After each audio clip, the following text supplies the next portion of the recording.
Aproveitando ali a sequência de vídeos de produção de rainhas que eu estou colocando ali para vocês, tá? Gostaria de hoje falar um pouquinho com vocês sobre como é que a gente começa a alimentar, como é que a gente começa a formar um enxame para produzir rainhas, ou como é que eu começo a fazer esse processo, tá?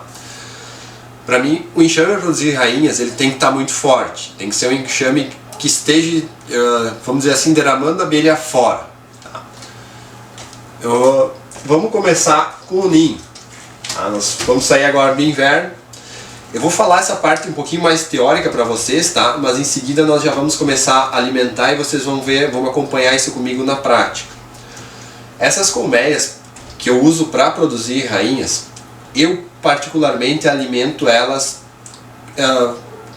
entre aspas, assim, com vontade, tá? 1 litro por semana para mim, nesse sistema aqui é muito pouco, tá? No início agora sim, 2 litros, tudo bem, é o que ela vai consumir numa semana, uma colmeia elas vão estar ali com 3 quadros de cria talvez, algumas com 2, outras com 4. Então num primeiro momento 2 litros é o suficiente, mas no segundo momento já vai para 3, 4 litros aí por semana. Eu quero que essas colmeias cresçam, que elas desenvolvam muito, eu quero que elas passem da média, tá? Mas lembrando, isso é uma coisa específica para produzir rainhas. Eu não vou usar essas colmeias para produção de mel. Então eu vou forçar a alimentação delas sim. As colmeias que vão ser usadas para dividir também eu vou forçar um pouquinho. Mas o que acontece? Eu vou tirar esses quadros depois e vou usar para formar os núcleos. Então se atentem a isso, a questão de alimentação. Eu não vejo problema em alimentar uma quantidade maior. Agora, não pode ser usado esse alimento para produzir mel, né, gente? Vamos se ligar nisso. Então, se você tem aquele quadro lá que está lá, que foi usado na alimentação, que estava lá quando você alimentou, usa ele para formar um novo enxame. Não usa ele na produção de mel. Isso é uma coisa óbvia e que a gente deve se atentar. Tá? Não vamos ter problema senão ali mais na frente. Bom, voltando. Eu começo a alimentar essas colmeias pelo menos 60 dias antes, 70 dias. Tá? Eu estou agora aqui, início de julho, tá? Agora ali pelo dia 10, conforme o tempo me ajudar aqui, eu já vou começar a entrar com a alimentação. 10 de julho, 10 de agosto, 10 de setembro, metade de setembro, conforme eu tiver conforme o clima estiver, eu já começo a produzir alguma coisa. Pode ser que vai para o final do mês, pode ser que adiante. Mas eu dou sempre esse tempo aí de pelo menos 60 dias, tá? Eu quero que essa abelha que esteja nascendo ali, ela esteja muito bem alimentada. E alimentada com xarope e com pólen.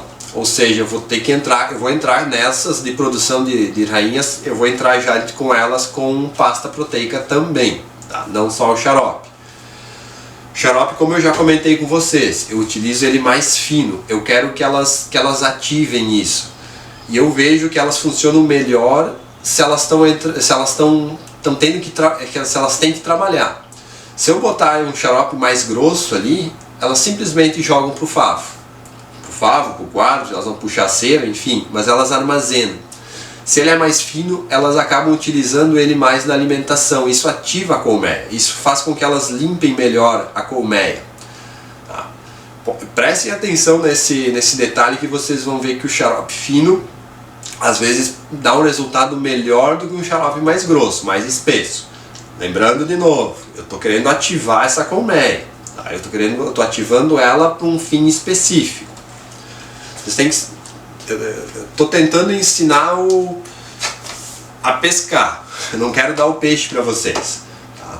Então atentem-se a esse detalhe. Às vezes você vai ter que alimentar com um xarope mais grosso, sim. Tem gente que faz captura ali que tem que botar um xarope mais grosso porque elas não têm alimentação, então elas precisam de um alimento mais pronto, mais imediato ali para elas, tá? Mas o meu fim aqui é a longo prazo. Então eu quero que essa colmeia comece a se desenvolver e eu quero imitar o mais possível do que eu puder na entrada de néctar nessa colmeia, tá?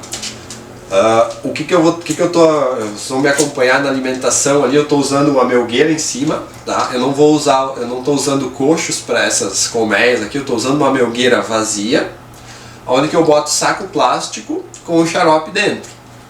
Esse saco plástico faz um furo ou dois ali e elas começam a pegar ele lentamente. Quanto mais lento esse xarope for entrando na colmeia, mais você está imitando o néctar, a floração, tá?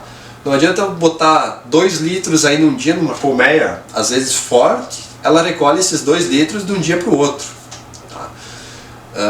E ela vai ficar os outros 5, 6 dias ali sem ter entrada. Então eu estou tentando fazer com que elas consumam isso de forma mais prolongada possível, tentando imitar cada vez mais a entrada de néctar mesmo, tentando imitar uma floração. Bom, eu começo a alimentar então com o saco, a melgueira extra em cima aqui, 60, 70 dias antes. Essa colmeia vai desenvolver, eu vou botar um sobreninho nela, provavelmente, tá? Então eu vou estar com ela com ninho e sobreninho, tá? Quando ela chegar nesse ponto aqui, ela vai ter mel, alimento, mel, que seja, nas laterais, e ela vai começar a subir cria ao centro. Normalmente ela começa a subir ao centro aqui, porque ela faz ela sempre... A abelha é a temperatura, né? Então ela vai ter mais cria aqui no meio, mas quando ela começar aqui, ela começa pouco e ela vai aumentando, né?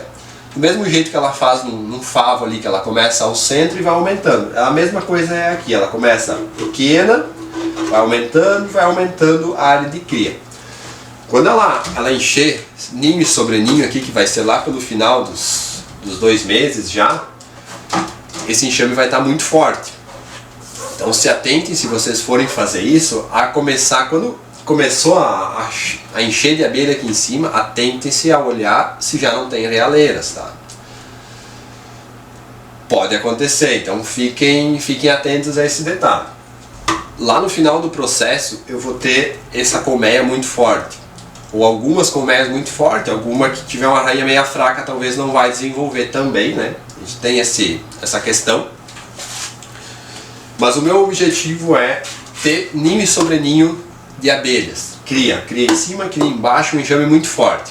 A partir daí a gente vai começar a produzir rainhas. Mas o que eu estou querendo frisar para vocês nesse processo? Eu comecei a alimentar lá atrás.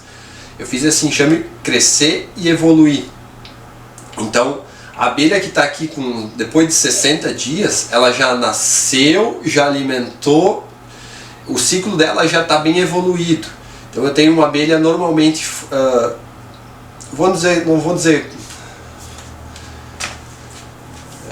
eu tenho uma abelha bem nutrida, vamos assim dizer, tá? É uma abelha, normalmente a abelha bem nutrida, ela está num tamanho grande, ela é uma abelha grande. Então quando eu tenho essa colmeia nesse ponto, começa a chegar perto do que eu quero para produzir rainhas. Então a partir daí a gente vai começar a controlar lá no campo e eu vou mostrar para vocês como é que é esse processo, tá?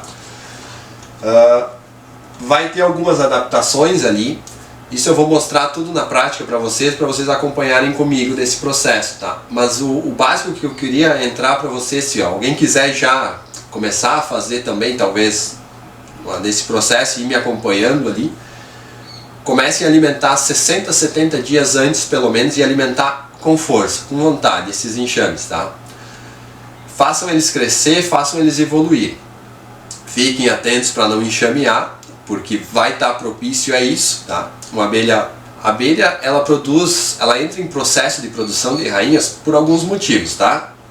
Um deles, falta de espaço na colmeia. Muita cria, falta espaço, elas tendem a produzir realeiras para enxamear.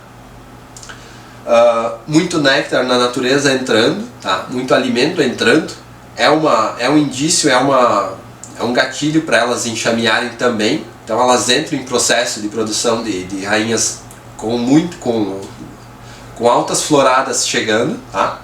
E o terceiro seria a produção de emergência, tá? Onde ela ficou sem rainha, uma colmeia, ela tende a produzir realeiras para suprir isso aí, para voltar a ter uma rainha. Então esses são três gatilhos assim principais que eu diria, tá? Que faz uma colmeia produzir rainhas. Vou entrar já um pouquinho aqui, vou tentar já dar as dicas para vocês do que eu tento chegar com elas, tá? Quando eu estou com ninho e sobreninho aqui, eu tenho colmeias muito fortes, eu estou alimentando elas estão tendo entrada de néctar ali. Qual que é o objetivo delas? Se elas começam a não ter mais espaço, elas tendem a enxamear, certo? Como elas tendem a enxamear, elas estão entrando o que dá para considerar assim num processo de produção de rainhas, mas de forma natural. Vocês concordam comigo nesse ponto? Eu vou ter aqui 12, 13, 10 quadros de cria, alimento ao redor e 2 ninhos cheios de abelha. Elas não têm mais espaço para cima. Então, ou eu boto mais espaço, eu abro espaço para elas e aí eu dou uma estancada nisso, tá? Ou elas vão produzir realeiras e vão enxamear. No momento que eu começo a abrir as caixas, que eu começo a ver que elas estão fortes em cima, que estão lotadas de abelha, eu começo a levantar quadros aqui. Quadros inteiros, operculados, cria para nascer. Essa abelha vai começar a produzir realeiras em seguida. Então, liga o alerta aí. Marca essa caixa. Essa caixa pode ser uma produtora de rainha. Por que não? Ela vai entrar nesse processo de forma natural. Começa a controlar ela. Cada 4, 5 dias, olha ela, observa. Quando começou a aparecer os primeiros copos, ela está começando a se preparar para produzir rainhas. É um indício. Tá? O primeiro indício ela está cheia. O segundo indício é ela começar a botar zangão também. Isso é um indício que ela vai começar a querer enxamear. E quando ela começar a fazer os copos ali, que ela faz os primeiros copos às vezes vazio, é só uma realeira falsa, tá? É um indício mais forte ainda. Fica atento, fica cuidando. Essa colmeia está entrando no ponto que eu quero chegar. Ela chegando nesse ponto, provavelmente mais 5 dias ali ela começa já a produzir realeiras por conta própria, tá? Porque ela vai enxamear, ela não tem mais espaço. Então quando ela chegar nesse ponto, aí sim é um pouquinho mais trabalhoso, daqui a pouco precisa um pouquinho de experiência talvez nisso, tá? Mas tu vai ter que achar essa rainha aqui dentro de 18, 20 quadros que estejam aqui dentro. Tá? Nós vamos ter que procurar essa rainha aqui dentro, separa ela. Simples assim. Eu vou pegar essa rainha, vou levar ela para um núcleo e vou separar ela. Eu vou deixar isso aqui orfanado. No momento que eu deixo isso aqui orfanado, elas já estão nesse processo de produzir rainhas. Concordam comigo? A produção delas vai ser automática, elas estão querendo produzir rainhas. É uma forma, não sei se dá para dizer que é uma forma natural, tá? Mas é uma eficácia grande nisso. Só que nesse primeiro momento, esse primeiro translarve que eu fizer aqui, nesse caso aqui eu não vou tirar a cria daqui. Eu vou deixar como está aqui, eu vou tirar 2 quadros de cria ali, talvez com a rainha ali, para levá-la para um núcleo, tá? Mas eu vou separar, eu já vou formar, eu vou botar ela em outro núcleo e deixo ela lá. E aqui eu vou deixar, vai ficar a cria aberta aqui, vai ficar ovos, vai ficar tudo aqui. Só que eu já aproveito esse primeiro momento e faço um primeiro translarve nessa colmeia. A chance de uma alta produtividade de realeiras aqui não é tão grande num primeiro momento, tá? Por quê? Elas têm muito quadro com cria aberta aqui também.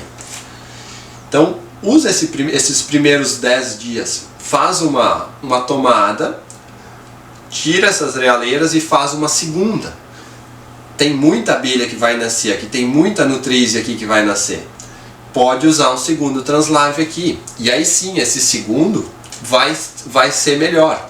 Tá? Agora, é um método que tem que ficar atento, porque não vai deixar cria nova aqui. Então tu tem que ficar atento, porque elas vão puxar realeiras dali também. Tá? Mas tudo isso a gente vai ver lá no campo, na prática, de uma forma bem extensa. Eu quero mostrar isso tudo para vocês, tá? Eu só quis adiantar um pouquinho essa parte mais teórica aqui para vocês já terem uma noção do que eu tô querendo mostrar para vocês e como que eu vou fazer. Mas nós vamos ver tudo isso na prática, espero que vocês tenham gostado. Não quero me prolongar demais aqui também. Certo? Obrigado por terem me assistido até aqui. Até a próxima. Tchau.